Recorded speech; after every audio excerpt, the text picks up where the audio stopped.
Ang pagkakasal ay isang banal na gawain at ito ang saligan ng ating lipunan. Ito'y nararapat na pag-ukulan nating lahat ng mataas na karangalan at ng pagpipitagan. Kaya tayo ngayon ay hihingi ng pagkasi ng ating dakilang Diyos sa pamamagitan ng isang panalangin pagkatapos ng isang awit.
Panginoon po namin Diyos, pinupuri at sinasamba ka po namin.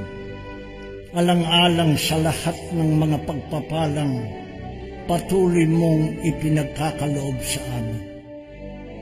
Ang mga salita mo na siyang taling bumubuklod sa amin ay nananatiling nakatanim sa aming puso at isipan.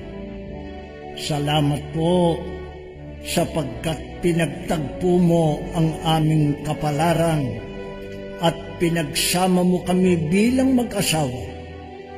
Kinikilala po namin na isang dakilang biyaya sa amin na kami ay iyong pinag-isang dibdib.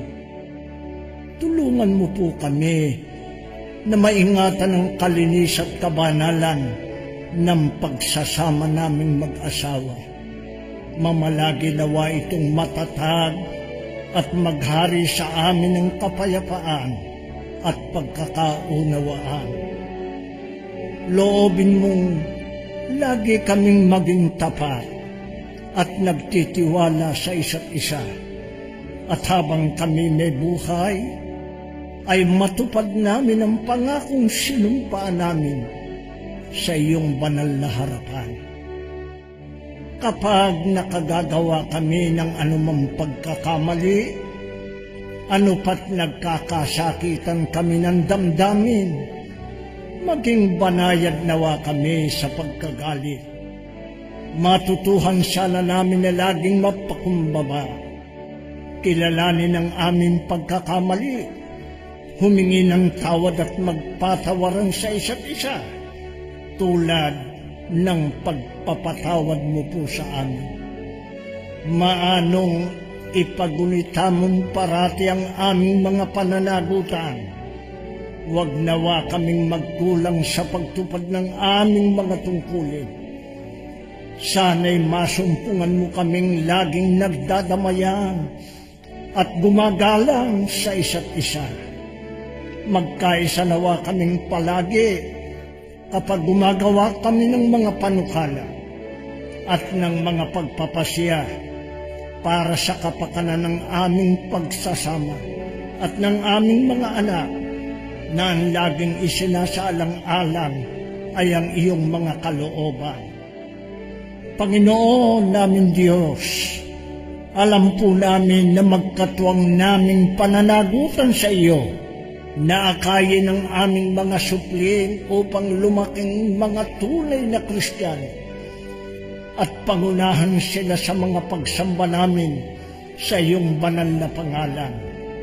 Tulungan mo po kami na laging masubaybayan sila at maipatupad sa kanilang yung mga aral at tuntunin, lalo na sa panahong ito na naglipan ang mga kasamaan at mga kalayawan sa sanlibutan.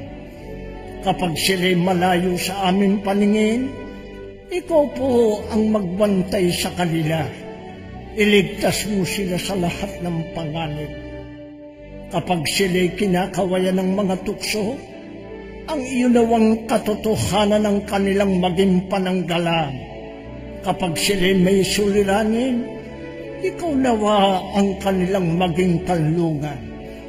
Naway maipadama namin lagi sa aming mga anak ang pagmamahal namin sa pamamagitan ng mga angkop na salita at gawa.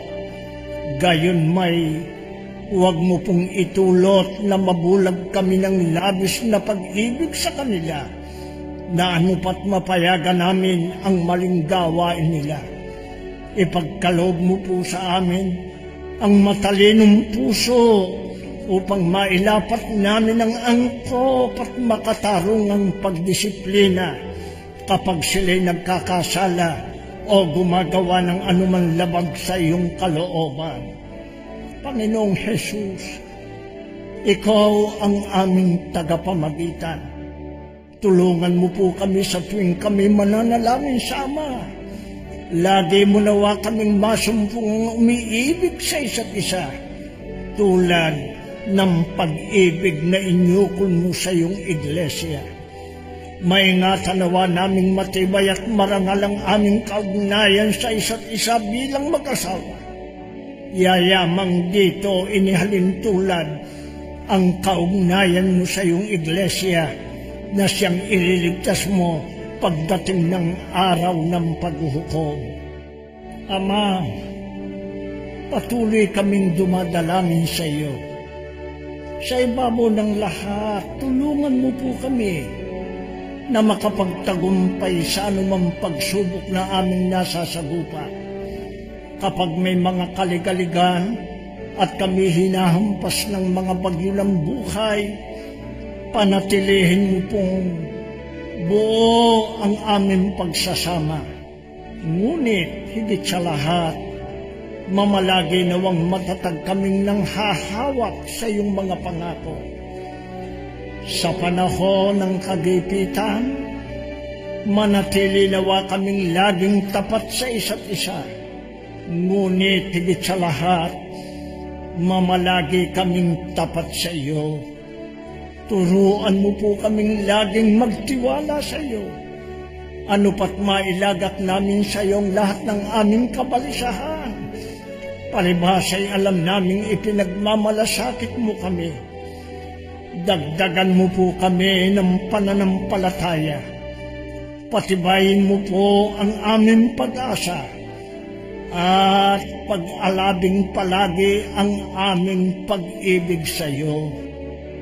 Bigyan mo po kami ng lakas upang matupad namin ang mga tungkuling itiniwala mo sa amin, na laging napasasakop sa pamamahalang inilagay sa amin, at makapamuhay kami ng matuwid hanggang sa matapos namin ang aming mga takbuhin.